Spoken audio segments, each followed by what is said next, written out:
Hello everyone. तो last video में हमने डिस्कस किया था इम्पल्स इन्वेरियंस मेथड के बारे में for designing the IIR filter, और हमने कुछ डिसएडवांटेजेस देखे थे इम्पल्स इन्वेरियंस मेथड के। तो यही रीज़न की वजह से हमें कंसिडर करना होता है बाइलिनियर ट्रांसफॉर्मेशन। तो बाइलिनियर ट्रांसफॉर्मेशन में आप बेसिकली करोगे क्या, for designing the IIR filter आपको एक रिलेशन मिलेगा। ये रिलेशन अभी हमें ऑब्टेन करना है। ये relation S 2/ts 1 minus Z to the power -1, denominator में 1 plus Z to the power -1। तो ये बेसिकली बेसिक कॉन्सेप्ट होता है, बेसिक कॉन्सेप्ट होता है बाइलिनियर ट्रांसफॉर्मेशन में। आप बाइलिनियर ट्रांसफॉर्मेशन में फ़िल्टर को डिज़ाइन करने के लिए क्या करोगे, आपके पास जो ट्रांसफ़र फंक्शन होगा, ट्रांसफ़र फंक्शन में एस के जगह सिंपली आपको क्या पुट करना है, एस के जगह आपको पुट करना है 2/ts 1 minus Z to the power -1 और डिनोमिनेटर में 1 plus Z to the power -1। तो ये आपको ये रिलेशन कैसा मिला, इसके बारे में हम लोग डिस्कस कर लेते हैं, फिर उसके बाद हम लोग आगे कॉन्सेप्ट प्रोसीड करेंगे। तो यहाँ पर आप देखो, हम लोग स्टार्ट करते हैं इंटीग्रेटर से। यहाँ पर हमने कंसिडर कर लिया ये इंटीग्रेटर। यहाँ पर हमने इंटीग्रेटर कंसिडर कर लिया। इंटीग्रेटर बेसिकली करता क्या है, यहाँ पर ये जो इंटीग्रेटर है इसको अगर हम लोग इनपुट में अगर एक्स ऑफ टी दे, तो जो इंटीग्रेटर होगा वो हमें आउटपुट में क्या देगा, वाई ऑफ टी देगा। मतलब जो आउटपुट होगा वाई ऑफ टी वो क्या होगा, वो इंटीग्रेशन होगा किसका, इनपुट एक्स ऑफ टी का। और सिमिलरली अगर हम लोग इंटीग्रेटर का अगर ट्रांसफर फंक्शन कंसिडर करें तो वो होता है H of S is equal to 1/s। H of S किसके बराबर में होता है, Y of S upon x of S के। H of S Y of S upon x of S के। तो यहाँ पर ये Y of S upon x of S is equal to 1/s। यहाँ पर ये जो एच ऑफ एस आपको जो दिखाई दे रहा हो किसके बराबर में होता है, Y of S upon x of S, जिसको हमने यहाँ पर कंसिडर किया। और ये जो 1/s है उसको हमने यहाँ पर कंसिडर कर लिया। एस को वाई ऑफ एस के साथ मल्टीप्लाई कर दो, एक्स ऑफ एस को 1 के साथ मल्टीप्लाई कर दो, तो आपको क्या मिल जाएगा, X of S is equal to S into Y of S. यहाँ पर ये जो आपको जो रिलेशन जो मिला आप इसको नोट डाउन कर लो।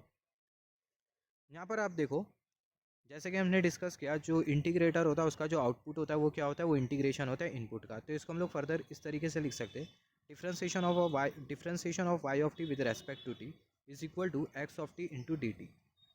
यहाँ पर आप देखो, यहाँ पर ये वाला टर्म और ये वाला टर्म दोनों को अगर हम लोग इंटीग्रेट कर दे तो हमें मिल जाएगा integration D by D T. यहाँ पर ये Y of T is equal to integration X of T into D T. जो इंटीग्रेशन की जो लिमिट होगी वो कहाँ से कहाँ तक की होगी, जो इंटीग्रेशन की जो लिमिट है वो है n-1 से लेकर n और यहाँ पर भी n-1 से लेकर यहाँ पर ये n। यहाँ पर हम लोग इतना मैथमेटिकल क्यों कंसिडर कर रहे हैं, क्योंकि हमें ये वाला जो रिलेशन है इसे हमें ऑब्टेन करना है। ये रिलेशन आया कैसा, उसी के बारे में हम लोग डिस्कस कर रहे हैं। अगर आप इंटरेस्टेड नहीं हो या मैथमेटिकल रिलेशन में तो सिंपली आप ये रिलेशन को नोट डाउन कर लो। तो यहाँ पर आप देखो बेसिकली होगा क्या, यहाँ पर ये जो वाई ऑफ टी आपको जो दिखाई दे रहा है आप उसको इंटीग्रल के बाहर ले लोगे। ये इंटीग्रल को आप कुछ इस तरीके से लिख सकते हो, Y of T integration lower limit n-1 और अपर लिमिट n। और यहाँ से आपको मिल जाएगा इंटीग्रल, ये वाला जो इंटीग्रल होगा वो एज इट इज़ उसको हमने यहाँ पर कंसिडर किया। यहाँ पर ये जो हमें जो दिखाई दे रहा है इसको हम लोग बेसिकली बोलते हैं सैम्पलिंग टाइम पीरियड। और यहाँ पर ये जो सैम्पलिंग टाइम पीरियड है इसको हम लोग बहुत बहुत कम एज्यूम करते हुए चल रहे हैं। जो है वो है सैम्पलिंग टाइम पीरियड, और ये इन्फाइनाइटेसिमल स्मॉल है, बहुत बहुत छोटा है। ये इतना स्मॉल है कि आप इसको फर्दर नेगलेक्ट कर दोगे। सिमिलरली यहाँ पर आप देखो, अभी नेक्स्ट स्टेप में क्या होगा, यहाँ पर ये जो इंटीग्रल है उसको हमने यहाँ पर कुछ इस तरीके से लिखा, वाई ऑफ टी को हमने इंटीग्रल के बाहर ले लिया और ये इंटीग्रेशन की साइन, और ये लोअर लिमिट और ये अपर लिमिट उसको हमने यहाँ पर कंसीडर कर लिया इक्वल टू की साइन एज इट इज़, और ये जो इंटीग्रल वाला जो टर्म है उसको हमने यहाँ पर एज इट इज़ कंसीडर कर लिया। अभी अगर हम लोग देखिए बेसिकली हम लोग करेंगे क्या, यहाँ पर ये जो टी जो दिखाई दे रहा है इसकी जगह n और सेम टी की जगह हमें क्या पुट करना है, n-1 तो आपको मिल जाएगा Y of n minus Y of n-1 into और यहाँ पर ये जो इंटीग्रल वाला जो टर्म होगा वो कैसा रहेगा, वो एज इट इज़ ही रहने वाला है। यहाँ पर आप देखो बेसिकली अभी आपको क्या कंसिडर करना है, यहाँ पर आपको trapezoidal method of integration consider करना है। Trapezoidal method of integration, as per this method, ये मेथड के हिसाब से area of integral can be approximated, जो एरिया होगा इंटीग्रल का उसको हम लोग अप्रॉक्सीमेशन कंसिडर कर सकते हैं with the help of mean height of x of t. तो यहाँ पर आप देखो, यहाँ पर ये जो इंटीग्रल आपको जो मिला, यहाँ पर ये जो इंटीग्रल है ये वाला जो रिलेशन है वो तो एज इट इज़ रहेगा, ये पूरा जो टर्म है दोनों एज इट इज़ रहेगा। और यहाँ पर ये वाला जो टर्म आपको जो मिला इसको आप फर्दर लिख सकते हो x of n-ts plus X of n-ts और डिनोमिनेटर में 2। यहाँ पर ये हमने क्या कंसिडर कर लिया, x of n-ts plus X of n-ts और डिनोमिनेटर में 2। ये जो मैथमेटिकल टर्म है ये हमें क्या इंडिकेट कर रहा है, ये हमें इंडिकेट कर रहा है mean height of integral x of t. तो यहाँ पर ये mean height of integral x of T हमने कंसिडर कर लिया। अब ये मीन हाइट के साथ हमें किसको मल्टीप्लाई करना होता है, ये मीन हाइट के साथ हमें मल्टीप्लाई करना होता है, मल्टीप्लाइंग बाय विथ। जो मीन हाइट है उसके साथ हम लोग विथ को मल्टीप्लाई कर देंगे। जो विथ है वो क्या है, वो है थिकनेस। तो यहाँ पर हमने ts को मल्टीप्लाई कर दिया। यहाँ पर ये स्टेटमेंट को आप ध्यान से देखो, as per the method trapezoidal method of integration. As per this method, area of integral can be approximated by mean height of x of t between two limits and later multiplying by width. मतलब ये statement आपको ये बोल रहा है कि जो ये जो स्टेटमेंट है ये आपको ये बोल रहा है कि जो इंटीग्रल का जो एरिया होगा आप उसकी अप्रॉक्सीमेट वैल्यू दे सकते हो with the help of mean height of x of T between two limits, और फिर उसके बाद वो जो मीन हाइट होगी उसको आपको मल्टीप्लाई करना है किसके साथ, विथ के साथ मल्टीप्लाई करना है, थिकनेस के साथ मल्टीप्लाई करना है, जिसको हमने यहाँ पर कंसिडर कर लिया टी एस। यहाँ पर ये mean height of x of T इसको हमने मल्टीप्लाई कर लिया किसके साथ, टी एस के साथ हमने मल्टीप्लाई कर लिया। अभी फर्दर आप देखो, जैसे कि मैंने आपको बोला यहाँ पर ये जो टी एस होगा वो एकदम नेग्लिजिबल होगा, तो आप इसको इग्नोर कर सकते हो। तो आप इसको इग्नोर कर दो तो जो Y of N T S होगा वो क्या हो जाएगा, वाई ऑफ एन हो जाएगा। और यहाँ पर ये Y of N minus one T S ये क्या हो जाएगा, ये हो जाएगा Y of N minus one. Further आप देखो आपको क्या मिलेगा, यहाँ से आपको मिल जाएगा, यहाँ से आपको मिल जाएगा Y of N minus one. अगर टी एस को इग्नोर कर दे इक्वल टू की साइन, यहाँ से टी एस और यहाँ से टू, जिसको हमने यहाँ पर कंसिडर किया टी एस अपॉन टू, यहाँ से टी एस और यहाँ से टी एस चले जाएगा तो हमें मिल जाएगा T S upon two X of N plus X of N minus one. जैसे कि हमने डिस्कस किया जो टी एस है वो नेग्लिजिबल है, तो इसको हम लोग क्या कर सकते हैं, इसको हम लोग इग्नोर कर सकते हैं। तो इग्नोर करते तो हमें क्या मिल जाएगा, X of N plus X of N minus one. अभी हम लोग क्या कंसिडर कर लेंगे, जेड ट्रांसफॉर्म कंसिडर कर लेंगे। अगर आप जेड ट्रांसफॉर्म कंसिडर कर लो तो यहाँ पर ये जो वाई ऑफ एन है ये आपको मिल जाएगा वाई ऑफ जेड। फिर ये जो माइनस साइन आपको जो दिखाई दे रही है उसको हमने यहाँ पर एज इट इज़ लिखा। फिर ये Y of N minus one, इसका जो जेड ट्रांसफॉर्म होगा वो होगा Z to the power minus one Y of Z equal to की साइन हमने एज इट इज़ लिखा। टी एस अपॉन टू उसको भी हमने एज इट इज़ लिखा। यहाँ पर ये जो एक्स ऑफ एन है इसका जो ट्रांसफॉर्म है वो है एक्स ऑफ जेड, और यहाँ पर ये x of N minus one इसका z transform z to the power minus one x of z. Further आप देखो यहाँ से वाई ऑफ जेड, यहाँ से वाई ऑफ जेड को आप कॉमन आउट कर लो तो आपको मिल जाएगा one minus Z to the power minus one equal to की sine t S upon two उसको हमने यहाँ पर लिखा। यहाँ पर एक्स ऑफ जेड उसको हमने कॉमन आउट कर लिया तो ब्रैकेट में हमें क्या मिल जाएगा one plus Z to the power minus one. तो यहाँ पर आप देखो यहाँ से आपको क्या मिल जाएगा, यहाँ से आपको मिल जाएगा ये जो एक्स ऑफ जेड आपको जो दिखाई दे रहा है उसको हमने यहाँ पर लिखा। फिर उसके बाद ये जो टी एस अपॉन टू है उसको हमने यहाँ पर लिखा। वन माइनस यहाँ से one minus Z to the power minus one, one plus Z to the power minus one, तो one minus Z to the power minus one, one plus Z to the power one plus Z to the power minus one, और ये जो Y of Z है उसको हमने यहाँ पर consider कर लिया। तो ये आपको क्या मिल गया, यहाँ पर आपको मिल गया ट्रांसफ़र फंक्शन। किसका ट्रांसफ़र फंक्शन मिल गया, इंटीग्रेटर का ट्रांसफ़र फंक्शन मिल गया। कौन से डोमेन में, डिजिटल डोमेन में। और यहाँ पर आपको इंटीग्रेटर का ट्रांसफ़र फंक्शन मिल गया था कौन से डोमेन में, एनालॉग डोमेन में आपको इंटीग्रेटर का ट्रांसफ़र फंक्शन मिला। ये जो ट्रांसफ़र फंक्शन हमने जो कंसिडर किया X of S is equal to S into Y of S, ये इंटीग्रेटर का ट्रांसफ़र फंक्शन था एनालॉग डोमेन में। और यहाँ पर आपको जो ट्रांसफ़र फंक्शन जो मिला तो जो X of S is equal to S into Y of S है उसको हमने यहाँ पर कंसिडर किया है transfer function in analog domain, और यहाँ पर ये ट्रांसफ़र फंक्शन हमने कंसिडर कर लिया डिजिटल डोमेन में। अभी अगर हम लोग ये दोनों को कंपेयर करें, X of S X of Z, Y of S Y of Z, और यहाँ पर ये जो एस है वो किसके बराबर में, two upon T S one minus Z to the power minus one, denominator में one plus Z to the power minus one. तो जो रिलेशन है उसको हमने यहाँ पर ऑब्टेन कर लिया S two upon T S one minus Z to the power minus one, one plus Z to the power minus one. तो जो एस है उसका जो ट्रांसफॉर्म होगा डिजिटल डोमेन में वो रहेगा two upon T S one minus Z to the power minus one, one plus Z to the power minus one. तो ये बेसिक कॉन्सेप्ट होता है बाइलिनियर ट्रांसफॉर्मेशन का। ट्रांसफ़र फंक्शन में एस की जगह आपको क्या पुट करना है, two upon T S one minus Z to the power minus one, denominator में one plus Z to the power minus one. यहाँ पर आप देखो अभी हमें देखना है कि ये हमने जो रिलेशन जो कंसिडर किया है अब तक के हमने क्या डिस्कस किया था, स्टेबिलिटी का क्राइटेरिया। आप फ़िल्टर डिज़ाइन कर रहे हो मगर आपका जो फ़िल्टर है अगर स्टेबिलिटी का क्राइटेरिया अगर सेटिस्फाई नहीं कर पा रहा है तो आप फ़िल्टर स्टेबल फ़िल्टर डिज़ाइन नहीं कर पाओगे।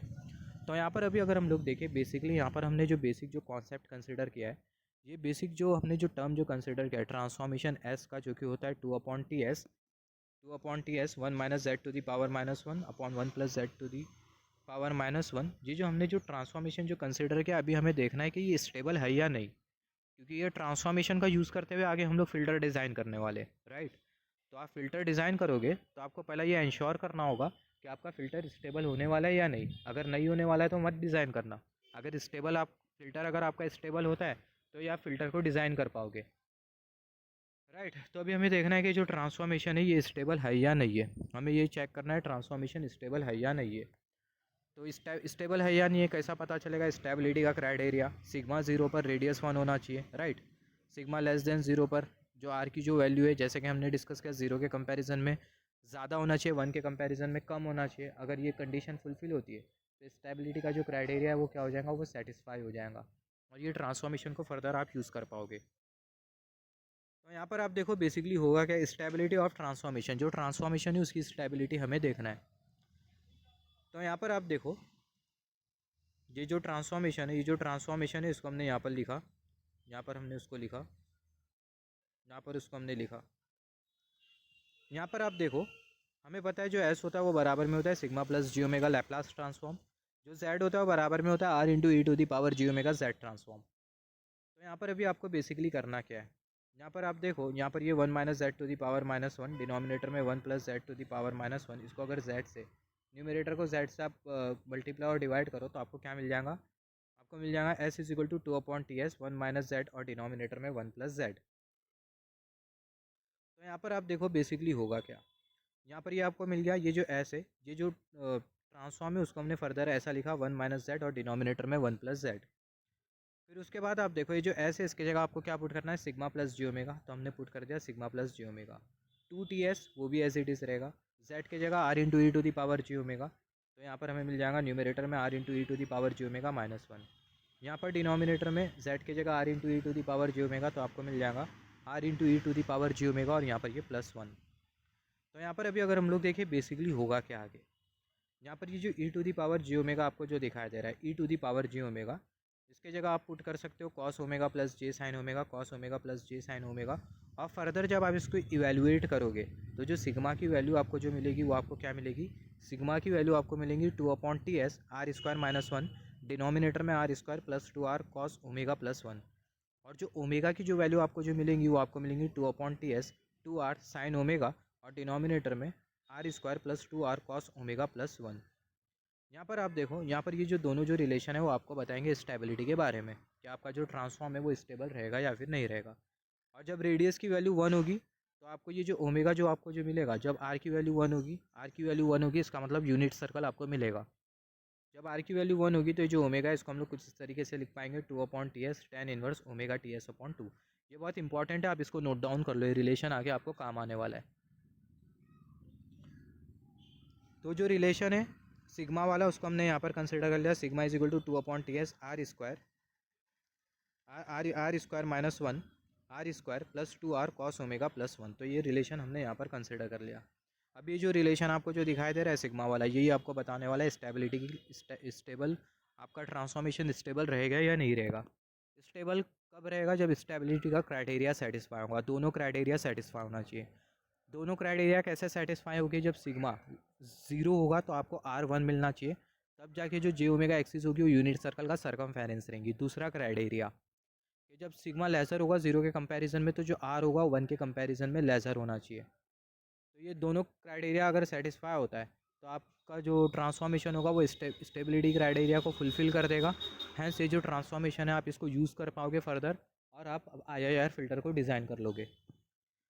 तो यहाँ पर हम लोग केस नंबर 1 कंसिडर कर लेते हैं, केस नंबर 1 कंसिडर कर लेते हैं जिसमें जो सिग्मा होगा वो लेसर होगा 0 के कंपैरिजन में। केस नंबर 2 पहला कंसिडर कर लेते हैं, केस नंबर 2 हमने कंसिडर किया जिसमें जो सिग्मा है वो क्या है, वो है 0।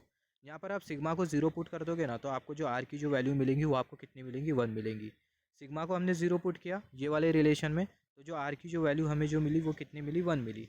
आर की वैल्यू 1 मिली, इसका मतलब क्या है, पहला क्राइटेरिया सेटिस्फाई हो गया, जो यूनिट सर्कल का जो सरकमफेरेंस है वो जे ओमेगा एक्सिस रहेगी। तो यहाँ पर आप देखो यहाँ पर ये जे ओमेगा एक्सिस और यहाँ पर ये सिग्मा एक्सिस, तो यहाँ पर ये जो यूनिट सर्कल आपको जो दिखाई दे रहा है इसका जो सरकमफेरेंस है वो जे ओमेगा एक्सिस रहेगी। यहाँ पर ये एस प्लेन और यहाँ पर ये जेड प्लेन। तो यहाँ पर हमने पहला क्राइटेरिया सेटिस्फाई कर लिया, अभी हमें देखना है कि दूसरा क्राइटेरिया सेटिस्फाई होता है या नहीं। तो दूसरे क्राइटेरिया यहाँ पर ये केस 1 और केस 2 मैंने कंसिडर किया हूँ, यहाँ पर आप इसको केस 1 कंसिडर करना और इसको केस 2 कंसिडर करना। तो केस 2 में आप देखो जो सिग्मा होगा वो जब 0 के कंपैरिजन में कम होगा, यहाँ पर जब सिग्मा की वैल्यू जब 0 के कंपैरिजन में कम होगी तो जो आर होगा वो आपको कितना मिलेगा, जो आर होगा वो आपको 1 के कंपैरिजन में, जो आर होगा वो लेसर देन 1 होगा। आई मस्ट से मेरे को ऐसा बोलना चाहिए था यहाँ पर, केस नंबर ये वाला केस आप कंसिडर कर लो, ये वाला केस कंसिडर कर लो, जब आर की वैल्यू 1 रहेगी, जब आर की वैल्यू यहाँ पर आप 1 पुट कर दोगे तो जो सिग्मा होगा आपको क्या मिलेगा, सिग्मा आपको मिल जाएगा 0। तो सिग्मा आपको 0 मिला, तो जब आर की वैल्यू 1 तो सिग्मा आपको 0 मिला, इसका मतलब पहला जो क्राइटेरिया वो सेटिस्फाई हो गया, सरकमफेरेंस यूनिट सर्कल का जे ओमेगा एक्सिस रहेगी। अभी दूसरा केस कंसिडर कर लो, जब आर की वैल्यू 1 के कंपैरिजन में कम रहेगी, तब जब आर की वैल्यू 1 के कंपैरिजन में कम रहेगी, यहाँ पर भी आर की वैल्यू लेसर दैन 1, यहाँ पर भी आर की वैल्यू लेसर दैन 1, और जब आप कैलकुलेट करोगे तो जो सिग्मा होगा वो आपको लेसर दैन 0 मिलेगा, जो सिग्मा होगा वो लेसर दैन 0 मिलेगा। तो यहाँ पर आप देख सकते हो sigma lesser than 0, r lesser than 1, उसका मतलब यहाँ पर दूसरा जो क्राइटेरिया है वो भी सेटिस्फाई हो गया, जो कि है left half of s plane will lie inside the unit circle. तो यहाँ पर ये जो एस प्लेन का जो लेफ्ट हाफ है वो ये यूनिट सर्कल के सर्कमफेरेंस में लाई करेगा। तो यहाँ पर बहुत हद तक क्लियर है, आपका जो ट्रांसफॉर्मेशन है वो स्टेबिलिटी के क्राइटेरिया को क्या कर पा रहा है, सेटिस्फाई कर पा रहा है।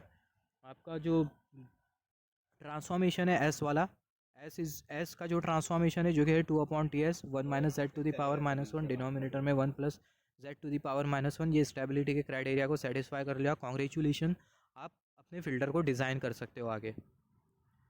तो यहाँ पर आप देखो, आप फ़िल्टर को कैसा डिज़ाइन करोगे इसके बारे में मैं कुछ एग्जांपल्स कंसिडर करूँगा, आपका कॉन्सेप्ट क्लियर हो जाएगा। यहाँ पर जैसे कि हमने डिस्कस किया था, फ्रीक्वेंसी अगर एनालॉग डोमेन में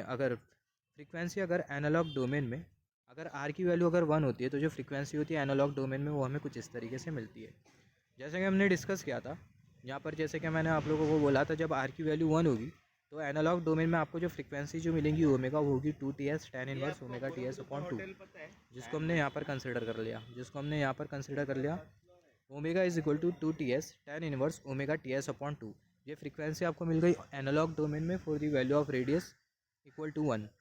यहाँ पर आप इसको फर्दर मॉडिफाई करके कुछ इस तरीके से लिख सकते हो, omega is equal to 2 tan inverse omega Ts/2, या फिर आप देखो यहाँ पर आपको tan इनवर्स दिखाई दे रहा है, तो अगर आप tan इनवर्स के लिए आप ग्राफ कंसिडर करो तो जो tan इनवर्स का जो ग्राफ होगा वो आपको कुछ इस तरीके से मिलेगा। यहाँ पर ये आपको ओमेगा एक्सिस मिल गई और यहाँ पर ये ओमेगा Ts हमने कंसिडर कर लिया। तो यहाँ पर ये जो tan इनवर्स का आपको जो ग्राफ जो मिलेगा वो आपको कुछ इस तरीके से मिलेगा।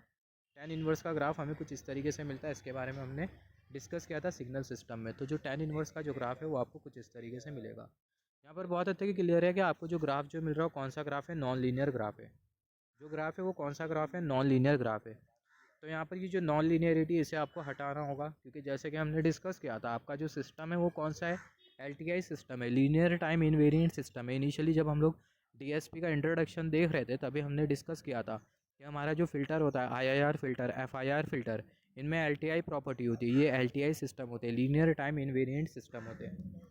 तो यहाँ पर ये जो ग्राफ है वो हमें नॉन लीनियर मिल रहा है, जबकि ये हमें क्या मिलना चाहिए, लीनियर मिलना चाहिए।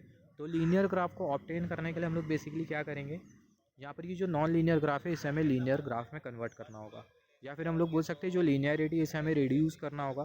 तो लीनियरिटी को रिड्यूस करने के लिए हम लोग एक प्रोसेस का यूज़ करते हैं जिसको हम लोग बोलते हैं frequency warping process. In order to reduce this non linearity process, ये नॉन लीनियरिटी प्रोसेस को हम लोग रिड्यूस करने के लिए in order to reduce this non linearity process called as warping, जिसको हम लोग बेसिकली बोलते हैं फ्रीक्वेंसी वार्पिंग प्रोसेस। तो फ्रीक्वेंसी वार्पिंग प्रोसेस का यूज़ किया जाता है। तो फ्रीक्वेंसी वार्पिंग प्रोसेस में आप बेसिकली करोगे क्या, फ्रीक्वेंसी वार्पिंग प्रोसेस में जो लो फ्रीक्वेंसी होगी, आपके पास दो फ्रीक्वेंसी होगी, लो फ्रीक्वेंसी और हाई फ्रीक्वेंसी।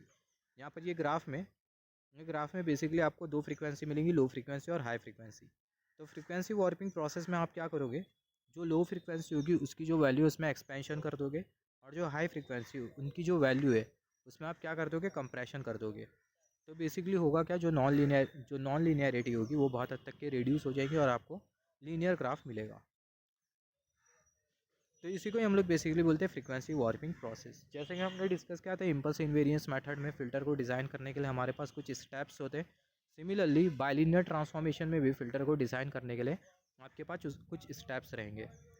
तो सबसे पहले आप क्या करोगे, सबसे पहला जो ओमेगा होगा एनालॉग फ्रीक्वेंसी, आप उसको कन्वर्ट कर लोगे ओमेगा डैश में कन्वर्ट कर लोगे, जो कि होगी 2Ts tan inverse omega Ts/2। जैसे कि हमने डिस्कस किया 2Ts tan inverse omega Ts/2। तो आपके पास जो फ्रीक्वेंसी है ओमेगा, आप उसको ओमेगा डैश में कन्वर्ट कर लोगे, जो कि होगी 2Ts tan inverse omega Ts/2। Similarly दूसरा आप देखो, आपके पास analog filter transfer function H(s), और जो एनालॉग फ़िल्टर का जो ट्रांसफ़र फंक्शन होगा H(s), आप उसको किस पर कंसिडर करोगे, ओमेगा डैश पर कंसिडर करोगे। फिर उसके बाद आप क्या करोगे, आप बाइलिनियर ट्रांसफॉर्मेशन का यूज़ करते हुए जो H(s) होगा आप उसको किस में कन्वर्ट कर लोगे, H(z) में कन्वर्ट कर लोगे। ट्रांसफ़र फंक्शन आपको डिजिटल डोमेन में मिल जाएगा, हेंस आपका फ़िल्टर डिज़ाइन हो जाएगा। यहाँ पर आप देखो एट द सेम टाइम, जैसे कि हमने डिस्कस किया, जो ओमेगा डैश होगा, ओमेगा को हम लोग ओमेगा डैश में रिप्लेस कर देंगे, जो कि होगा 2/TS tan inverse omega TS upon 2। Similarly at the same time जो एच ऑफ एस होगा उसको हम लोग एच एस डैश से रिप्लेस कर देंगे, और जब हम लोग एच एस डैश से रिप्लेस करेंगे तो जो ट्रांसफ़र फंक्शन होगा एस, उसमें एस की जगह हम लोग क्या पुट कर देंगे, S upon omega dash put कर देंगे।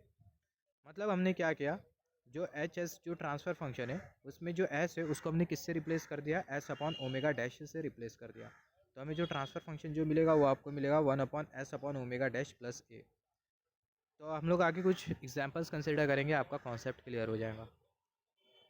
तो यहाँ पर हमने पहला वाला एग्जांपल कंसिडर किया है, आपको कुछ इस तरीके से एग्जांपल पूछे जाएंगे। The analog transfer function of low pass filter is h of s 1/s+2। जो लो पास फिल्टर है उसका जो एनालॉग ट्रांसफ़र फंक्शन है वो है H of S is equal to 1/s+2, और उसकी जो बैंडविड्थ की जो वैल्यू है वो है 1 रेडियन पर सेकंड। हमें बोला गया है design a digital filter using BLT method. Digital filter आपको डिज़ाइन करना है बाइलिनियर ट्रांसफॉर्मेशन का यूज़ करते हुए, और आपको कट ऑफ फ्रिक्वेंसी दी गई है जो कि है 20 पाई, और आपको जो सैम्पलिंग टाइम पीरियड आपको जो दिया हुआ है वो है 0.0167 सेकेंड, और यहाँ पर आपको फ्रिक्वेंसी वार्पिंग इफेक्ट कंसिडर करना है। तो सबसे पहले आपको करना क्या है, ये क्वेश्चन देख के आपको बिल्कुल भी घबराना नहीं है। ये जो ट्रांसफ़र फंक्शन है उसको आपको सिंपली यहाँ पर लिख देना है, H of S is equal to 1/s+2। अभी आपको क्या करना है, ओमेगा को ओमेगा डैश में कन्वर्ट करना, और हमें पता है जो ओमेगा डैश होता है वो होता है 2/TS tan inverse omega TS upon 2। यहाँ पर आप देखो ओमेगा की वैल्यू आपको दी गई है जो कि है 20 पाई, ओमेगा की जो वैल्यू है वो है 20 पाई। तो ये ओमेगा की जगह आप क्या पुट कर दोगे, 20 पाई पुट कर दोगे। ये ओमेगा की जगह आप पुट कर दोगे 20 पाई, और सैम्पलिंग टाइम पीरियड आपको कितना दिया हुआ है 0.0167 सेकेंड, जिसको हमने यहाँ पर पुट कर दिया 0.0167 सेकेंड। आप ये कर्सर शो देख सकते हो 0.0167 सेकेंड, और फिर उसके बाद ये जो डिनोमिनेटर में आपको जो 2 जो दिखाई दे रहा है वो यहाँ पर आ जाएगा, और सिमिलरली यहाँ पर ये जो TS होगा उसकी जगह फिर से 0.0167 सैम्पलिंग टाइम पीरियड है ये, और जब आप इसको कैलकुलेट करोगे तो आपको ओमेगा डैश की वैल्यू मिल जाएगी जो कि होगी 69.31। तो यहाँ पर आपने ओमेगा डैश कंसिडर कर लिया। अभी आपको कंसिडर करना है h S of dash, H S dash आपको कंसिडर करना है, जो कि बराबर में होगा 1/HS डैश। जब आप कंसिडर करोगे तो एस की जगह आपको क्या पुट कर देना है, S upon omega dash. Omega dash कितना है 69.31, तो आपको मिल जाएगा 1/S, और डिनोमिनेटर में 69.31 प्लस 2। जब आप इसको कैलकुलेट करोगे तो जो एच एस डैश है उसकी जो वैल्यू है वो आपको मिलेंगी 69.31, और डिनोमिनेटर में s प्लस 138.62। अभी आपको क्या कंसिडर करना है, बाइलिनियर ट्रांसफॉर्मेशन कंसिडर करना है। तो आप बाइलिनियर ट्रांसफॉर्मेशन कंसिडर करो तो हमें पता है s की जगह हमें पुट करना होता है 2TS z-1 z+1, और ये सैम्पलिंग टाइम पीरियड आपको दिया हुआ है 0.0167 सेकेंड। तो सिंपली आपको क्या पुट करना है 2/0.0167 सेकेंड, सेकेंड नहीं पुट करना है, z-1 z+1, ये सिंपली आपको पुट कर देना है यहाँ पर ये s की जगह। और जब आप बाइलिनियर ट्रांसफॉर्मेशन कंसिडर करोगे तो जो एच ऑफ एस होगा वो एच ऑफ जेड में कन्वर्ट हो जाएगा। तो आपको मिल जाएगा h of z is equal to 69.31, और डिनोमिनेटर में 2, यहाँ पर ये एस के जगह आपको क्या पुट करना है, एस के जगह आपको ये वाला पूरा पुट करना है 2, और ये जो टी एस है वो किसके बराबर में 0.0167 z-1 z+1। ये जो प्लस साइन आपको जो दिखाई दे रही है उसको हमने यहाँ पर कंसिडर किया, 138.62 उसको हमने यहाँ पर कंसिडर कर लिया। अभी आप इसको फर्दर अगर कैलकुलेट करो तो आपको मिल जाएगा h of z is equal to z+1 3.73 z plus 0.27। तो यहाँ पर आपको क्या मिल गया, यहाँ पर आपको ट्रांसफ़र फंक्शन मिल गया डिजिटल डोमेन में। यहाँ पर आपने डिजिटल फिल्टर को सक्सेसफुली डिज़ाइन कर लिया बाइलिनियर ट्रांसफॉर्मेशन मेथड का यूज़ करते हुए। सिमिलरली दूसरा एग्जाम्पल कंसिडर कर लेते। एनालॉग फिल्टर का हमें यहाँ पर ट्रांसफ़र फंक्शन दिया हुआ है एच एस, जो कि है 1/s+1, और हमें बोला गया just wait for a second.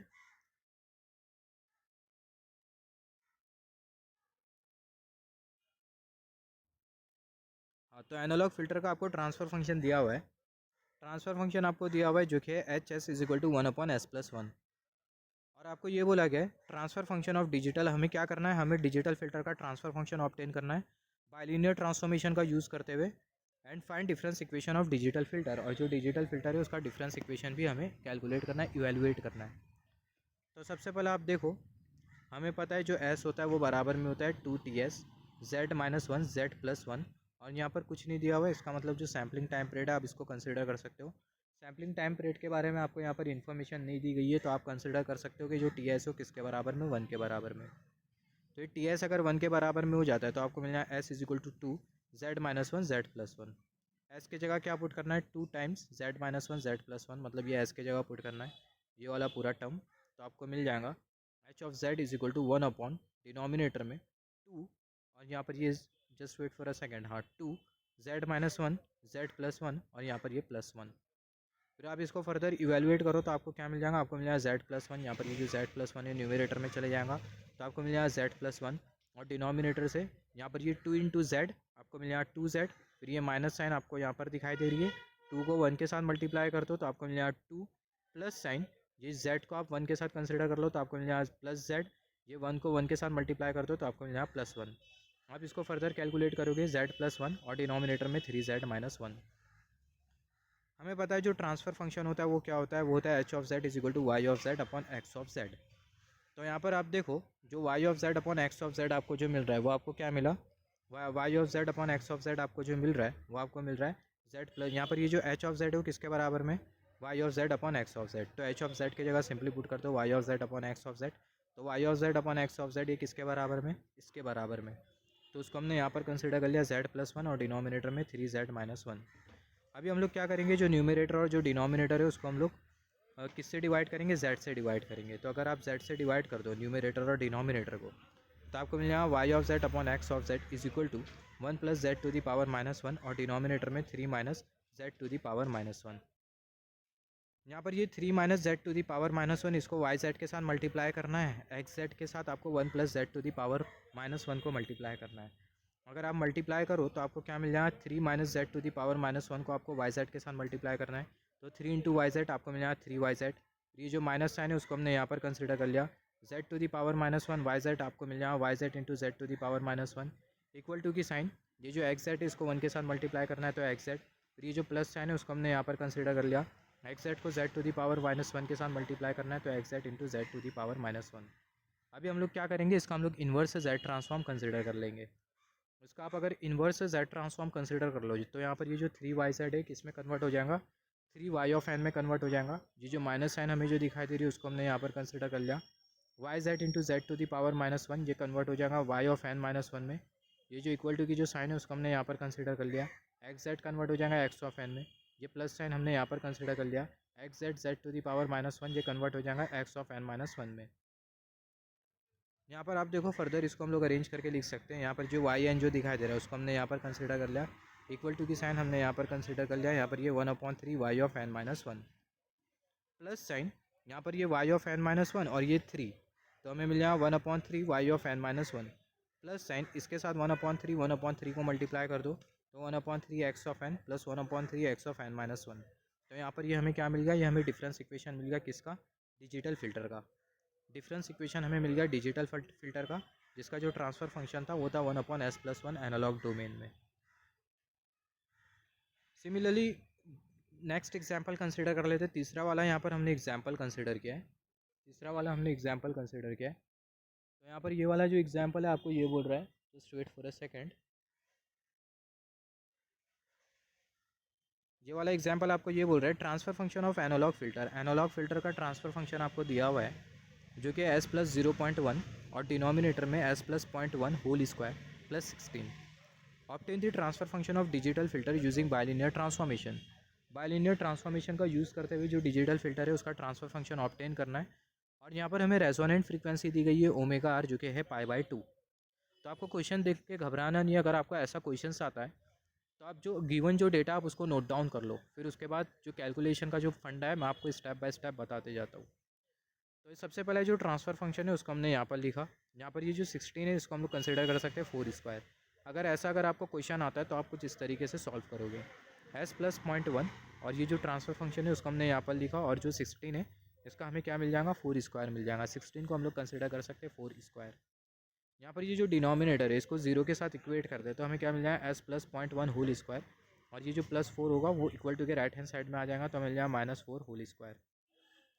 इसको हम लोग फर्दर लिख सकते हैं s is equal to 0.1 plus -4j।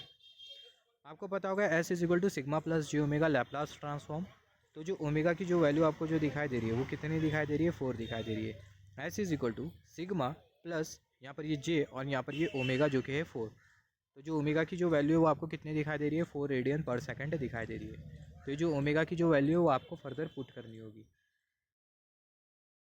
तो यहाँ पर आप देखो, हमें पता है ओमेगा के लिए जो रिलेशन होता है ये omega is equal to 2/TS, हमने डिस्कस किया था ये relation, tan inverse omega upon 2, tan inverse omega upon 2। ये रिलेशन अगर आपको नहीं पता है, जैसे कि हमने डिस्कस किया था, जब आर की वैल्यू 1 होती है, जब आर की वैल्यू 1 होती है तो हम लोग ये रिलेशन कंसिडर करते हैं, ये वाला। तो जो रिलेशन है उसको हमने यहाँ पर कंसिडर किया, तो जो रिलेशन है उसको हमने यहाँ पर कंसिडर किया, omega is equal to 2/TS tan inverse omega upon 2। यहाँ पर आप देखो, यहाँ पर ये जो 2/TS tan इनवर्स ये तो एज इट इज़ रहेगा।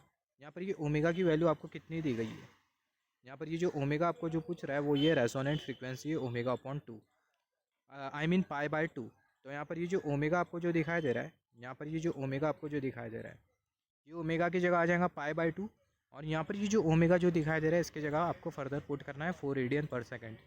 तो आगे हम लोग पुट करेंगे उसको। तो यहाँ पर सबसे पहला ओमेगा की जगह π/2, तो आपको क्या मिल जाएगा 2/TS tan इनवर्स π/2 इंटू 2, तो आपको क्या मिल जाएगा π/4 मिल जाएगा। तो आपको मिल जाएगा omega is equal to 2/TS tan inverse π/4। tan inverse π/4 ये किसके बराबर में होगा, 1 के बराबर में होगा। तो ये पूरा किसके बराबर में हो जाएगा, 1 के बराबर में। ओमेगा की जगह पुट कर दो 4, तो आपको मिल जाएगा 4 इज इक्वल टू 2/TS। उसको आप लिख सकते हो TS इज इक्वल टू 2/4, मतलब जो TS है उसको हमने यहाँ पर भेज दिया ओमेगा की जगह पर, और ओमेगा की जगह पर क्या आ जाएगा, 4 आ जाएगा। तो जो 4 है उसको हमने यहाँ पर कंसिडर कर लिया। तो मिल जाएगा TS इज इक्वल टू 2/4, जो कि आपको दे देगा 0.5 रेडियन पर सेकेंड। तो आपको जो सैम्पलिंग टाइम पीरियड जो मिला वो आपको क्या मिला, सैम्पलिंग टाइम पीरियड आपको मिल गया बेसिकली 0.5 रेडियन पर सेकेंड। अभी आप देखो नेक्स्ट स्टेप में आपको क्या करना है, आपको कंसिडर करना है bilinear transformation method. Bilinear transformation के हेल्प से हमें पता है जो एस होता है वो बराबर में होता है 2/TS z-1 z+1 के। तो यहाँ पर आप देखो बेसिकली आपको क्या करना है, यहाँ पर ये आपको जो ट्रांसफ़र फंक्शन जो दिखाई दे रहा है, यहाँ पर ये जो ट्रांसफ़र फंक्शन आपको जो दिखाई दे रहा है ये ट्रांसफ़र फंक्शन में एस की जगह आपको क्या पुट करना है, ये वाला पूरा पुट करना है रिलेशन। और ये सैम्पलिंग टाइम पीरियड की जगह क्या आ जाएगा, सैम्पलिंग टाइम पीरियड की जगह आ जाएगा 0.5 रेडियन पर सेकेंड। तो यहाँ पर आप देखो आपको क्या मिल जाएगा, आपको मिल जाएगा h of z is equal to, सबसे पहला ये TS की जगह पुट कर दो 0.5 रेडियन पर सेकेंड। रेडियन पर सेकेंड नहीं, आपको पुट करना है यूनिट, तो आपको मिल जाएगा 2/0.5, और यहाँ पर ये z-1 और z+1। तो आपको मिल जाएगा h of z is equal to 2/0.5। यहाँ पर ये एस की जगह क्या पुट करना है, ये पूरा पुट करना है। तो आपको मिल जाएगा 2/0.5 z-1 z+1, और यहाँ पर ये जो 0.1 है उसको हमने यहाँ पर कंसिडर कर लिया। डिनोमिनेटर में यहाँ पर ये एस की जगह 2/0.5 जिसको हमने यहाँ पर कंसिडर कर लिया। एस की जगह हमें क्या पुट करना है, अगेन ये वाला टर्म पुट करना है, तो टर्म पुट कर देते तो हमें क्या मिल जाएगा 2/0.5 z-1 z+1, और यहाँ पर ये +0.5 उसको हमने यहाँ पर कंसिडर किया, और होल स्क्वायर। फिर उसके बाद ये जो प्लस जो 16 है उसको हमने यहाँ पर कंसिडर कर लिया। सिमिलरली यहाँ पर अभी अगर हम लोग देखें अभी क्या होगा, यहाँ से आपको क्या मिल जाएगा, इसको जब आप डिवाइड करो तो आपको मिल जाएगा 4। सिमिलरली यहाँ पर ये z-1 z+1 उसको हमने यहाँ पर लिखा, +0.1 उसको हमने यहाँ पर लिखा। फिर आप देखो जब आप इसको डिवाइड करो तो आपको मिल जाएगा 4, और यहाँ से आपको मिल जाएगा z-1 z+1, और ये 0.1 होल स्क्वायर उसको हमने यहाँ पर कंसिडर कर लिया +16। आप इसको फर्दर कैलकुलेट करो तो आपको क्या मिल जाएगा, आपको मिल जाएगा ट्रांसफ़र फंक्शन कौन से डोमेन में, डिजिटल डोमेन में। हैंस आपका जो फिल्टर होगा वो डिज़ाइन हो जाएगा।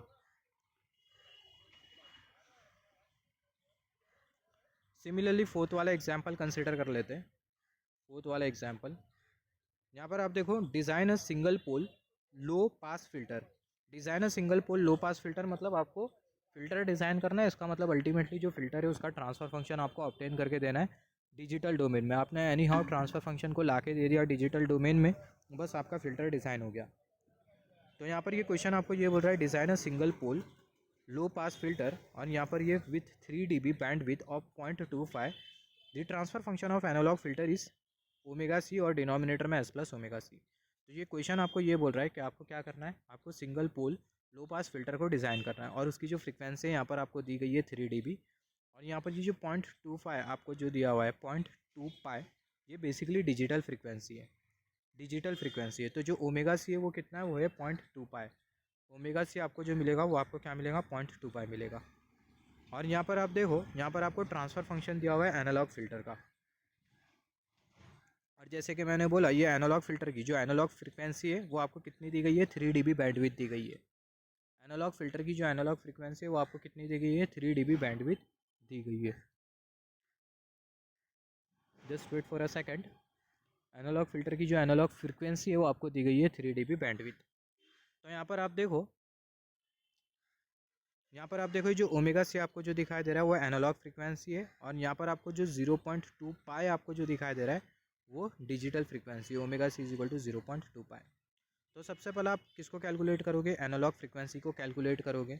यहाँ पर ये ओमेगा सी आपको एनालॉग, यहाँ पर ये जो ओमेगा सी है, यहाँ पर ये जो ओमेगा सी आपको जो दिखाई दे रहा है, just wait for a second. तो यहाँ पर ये जो ओमेगा सी है, जैसे कि हमने डिस्कस किया था, यहाँ पर ये एनालॉग फ़िल्टर की फ्रीक्वेंसी है। तो सबसे पहले आप ओमेगा सी के लिए रिलेशन आपको पता है, जो कि 2/t tan inverse omega c upon 2। तो यहाँ पर ये ओमेगा सी की जगह क्या आ जाएगा, 0.2 पाई आ जाएगा। तो आपको मिल जाएगा omega c is equal to 2/ts tan inverse 0.2 pi upon 2। आप इसको कैलकुलेट करोगे तो आपको क्या मिल जाएगा, omega c is equal to 0.65 upon ts। Omega c की वैल्यू आपको कितनी मिल गई, 0.65 अपॉन ts। तो यहाँ पर आप देखो, ये ओमेगा सी की जगह 0.65 अपॉन टी एस, इसकी भी जगह 0.65 अपॉन टी एस। तो आपको मिल जाएगा h of S is equal to 0.65 upon T s, और डिनोमिनेटर में जो एस होगा वो एज इट इज़, ये प्लस साइन भी as it is. Omega c आपको मिल जाएगा 0.65 अपॉन टी एस। अभी सिंपली आपको क्या कंसिडर करना है, सिंपली आपको यहाँ पर कंसिडर करना है बायलीनियर ट्रांसफॉर्मेशन। क्या कंसिडर करना है आपको, बायलीनियर ट्रांसफॉर्मेशन कंसिडर करना है। तो यहाँ पर आप देखो, बायलीनियर ट्रांसफॉर्मेशन आप कंसिडर करो, तो आप एज़ पर दी बायलीनियर ट्रांसफॉर्मेशन हमें पता है S is equal to 2ts z-1 z+1। तो यहाँ पर ये जो एस आपको जो दिखाई दे रहा है, इसके जगह आपको पुट करना है ये वाला पूरा टर्म। तो आपको क्या मिल जाएगा, h of S is equal to 0.65, denominator में टी एस, और यहाँ पर 2ts, एस की जगह ये वाला पूरा टर्म 2ts z-1 z+1, और इसको हमने यहाँ पर कंसिडर कर लिया। यहाँ से टी एस, यहाँ से टी एस, यहाँ से टी एस कैंसिल हो जाएगा। अल्टीमेटली आपको क्या मिल जाएगा, 0.65, और डिनोमिनेटर में यहाँ पर ये 2 को z-1 के साथ कंसिडर कर लो, तो आपको क्या मिल जाएगा 2z-2, और ये जो z+1 है उसको हमने यहाँ पर कंसिडर कर लिया। 0.65 उसको हमने यहाँ पर कंसिडर कर लिया, इसको कैलकुलेट करेंगे, मिल जाएगा 0.65 z+1, और डिनोमिनेटर में 2z-2 प्लस 0.652 प्लस 0.65। तो यहाँ पर आप देखो, इसको आप फर्दर इवेलुएट करोगे तो आपको क्या मिल जाएगा, आपको ट्रांसफ़र फंक्शन मिल जाएगा डिजिटल डोमेन में, जो कि मिलेगा 0.65 z+1, और डिनोमिनेटर में 2z-2.65 प्लस 0.65। तो ये आपको क्या मिल गया, ये आपको बेसिकली मिल गया ट्रांसफ़र फंक्शन कौन से डोमेन में, z डोमेन में, और यहाँ पर आपने अपने डिजिटल फ़िल्टर को डिज़ाइन कर लिया। सिंगल पोल फ़िल्टर आपको बनाना था, single pole low pass filter बनाना था, single pole low pass filter. तो यहाँ पर बहुत हद तक क्लियर है कि आपको जो पोल जो दिखाई दे रहा है वो आपको सिंगल पोल दिखाई दे रहा है। तो यहाँ पर आपने फ़िल्टर डिज़ाइन कर लिया। तो आज के लिए सिर्फ इतना ही, फिर हम लोग नेक्स्ट कॉन्सेप्ट में डिस्कस करने वाले बटरवर्थ फ़िल्टर के बारे में और चेबीशेव फ़िल्टर के बारे में, जो कि बेसिकली होते सिंगल पोल फ़िल्टर।